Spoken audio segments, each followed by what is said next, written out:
मैं पहले भी निवेदन कर रही थी, पहला गुरु किसको बोला गया है? नारी को। कहते हैं देवियां राष्ट्र की जाग जाएं अगर, देवियां राष्ट्र की जाग जाएं अगर, युग स्वयं ही बदलता चला जाएगा। लेकिन माताओं बहनों सज्जनों, मैं निवेदन कर दूं, जहां नारी नहीं आएंगी फिर कौन सुधरेगा? अगर संस्कारवान नारी हमारे घर में चली जाए तो अनपढ़ को भी, विद्वान को भी फेल कर देती है, पूरे घर को संस्कारवान बना देती है। माताओं बहनों सज्जनों, आज विद्या की कोई कमी नहीं है। आप सभी देख रहे हैं, एक से एक बढ़कर सबके पास डिग्रियां मिलेंगी, लेकिन कभी किस बात की है? संस्कारों की। संस्कार ना होने की वजह से आज हमारे परिवार टूट रहे। एक घटना मुझे बहुत सुंदर याद आती है। एक पिता पूरी जिंदगी भर कमाता है और बड़े बड़े सपने देखता है कि मेरा एक पुत्र है, आज मैं जितनी मेहनत कर रहा हूं, एक दिन बड़ी कोठी बनवाऊंगा, मकान बनवाऊंगा और फिर बेटे का विवाह करूंगा, एक सुंदर सी दुल्हन इस घर में आएगी। माताओं बहनों सज्जनों, मैं निवेदन कर देना चाहती हूं, आज की जो युवा है, आज अपने माँ बाप की सेवा करना नहीं चाहता।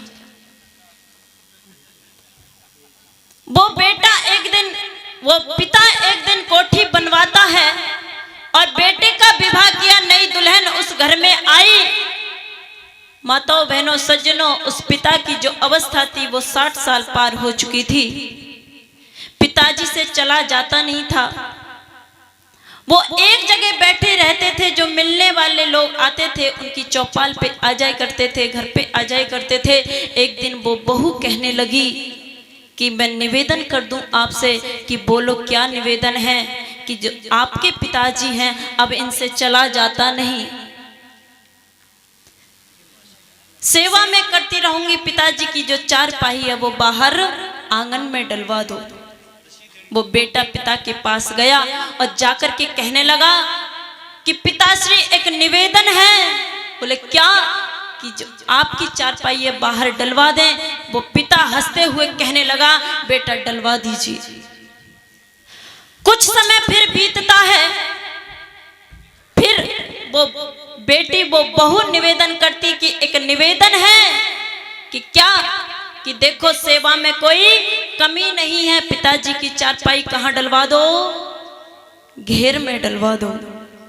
वो बेटा फिर पिताजी के पास जाता है और कहने लगा, पिताजी एक निवेदन है। बोले बोलो बेटा क्या निवेदन है? कि आपकी चारपाई घेर में डलवा दें, वहां पे गाय भैंसों की भी रखवाली होती रहेगी, सेवा में कोई कमी नहीं रहेगी। माताओं बहनों सज्जनों, सेवा भी होती रही और पिताजी की चारपाई कहाँ चली गई? बोल दो जरा, घेर में। एक समय फिर बीता, फिर निवेदन करने लगी। उस पिता की चारपाई आज खेत में पहुंच जाती है और एक समय ऐसा आता है कि घोर तेज आंधी और बादल और बारिश होने लगती है, ओले पड़ने लगते हैं। माताओं बहनों सज्जनों, वो बेटा सोचने लगा कि हम इतनी सुंदर कोठी में बैठे हुए हैं, फिर भी हमें ठंड लग रही है, मेरे पिताजी किस हालत में होंगे? एक बार मुझे टॉर्च दो, मैं अपने पिताजी को देखने जाऊंगा। वो बेटी, वो बहू कहने लगी कि नहीं, खुद सोते हो, नहीं सोने देते हो, पिताजी ठीक होंगे, चुपचाप सो जाओ।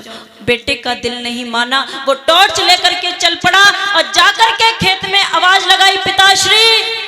कोई आवाज नहीं आई। फिर से आवाज लगाई, पिताश्री कहाँ हो? जब धीरे से आवाज आती है, वो पिता फूस में लिपट के बैठा हुआ था, कपड़े सारे भीग चुके थे। जब टॉर्च मारी चेहरे पर तो पिताजी मुस्कुरा रहे थे। वो बेटा कहने लगा कि देखो, समस्याएं तो मैं बाद में पूछूंगा, परेशानी मैं बाद में पूछूंगा, पहले इसका राज बता दो कि आप इतने संकट में भी हंस रहे हैं, इसका क्या राज है पिताजी? पिताजी चुप रहे, सोच समझकर बोलने लगे कि बेटा अगर तू इसी का ही राज पूछना चाहता है तो सुन, तेरी माँ के कहने पर तेरे बाबा को भी यहीं लाया था और आगे तू भी यहीं आने वाला है। कहा जो जैसा कर्म करता है फल उसको वैसा ही मिलता है। माता पिता की सेवा करना हमारा कर्तव्य बनता है। माता पिता, अगर भगवान किसी को देखना है तो अपने माँ बाप के रूप में देख लीजिए। आपके घर में भगवान स्वयं बैठे हुए हैं। तो कहा क्या, माता पिता जग में, माता पिता जग में मिलते ना दोबारा है। माता पिता जग में मिलते ना दोबारा है। माता पिता जग में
माताओं बहनों सज्जनों मैं निवेदन कर दूं, एक माँ काम कर कर के 4 बेटों को पाल देती है, लेकिन 4 बेटे एक माँ को नहीं पाल पाते, एक पिता को नहीं पाल पाते।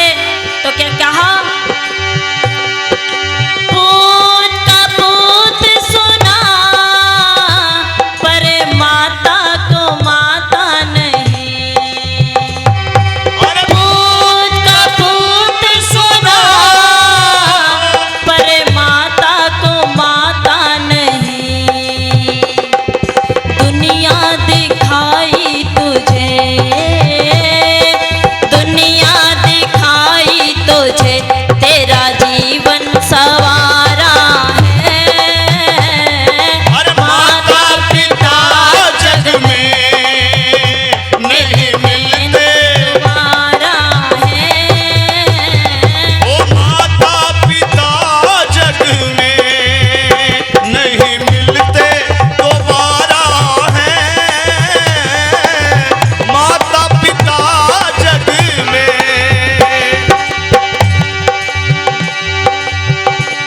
माताओं बहनों सज्जनों कहीं भटकने की कोई आवश्यकता नहीं है, वो प्रभु हर दिल में वास करता है। और जितने देवताएं अपने घर में हैं, देवता का जो अर्थ है वो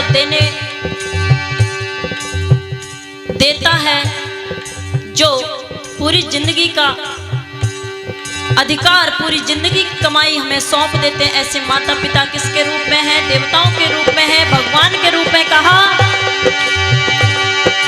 घर में ही भगवान है, नित्य पूजा करो इनकी, घर में ही भगवान है, नित्य पूजा करो इनकी, दिल इनका दुखाना नहीं, दिल इनका दुखाना नहीं, यही हम सबका नाम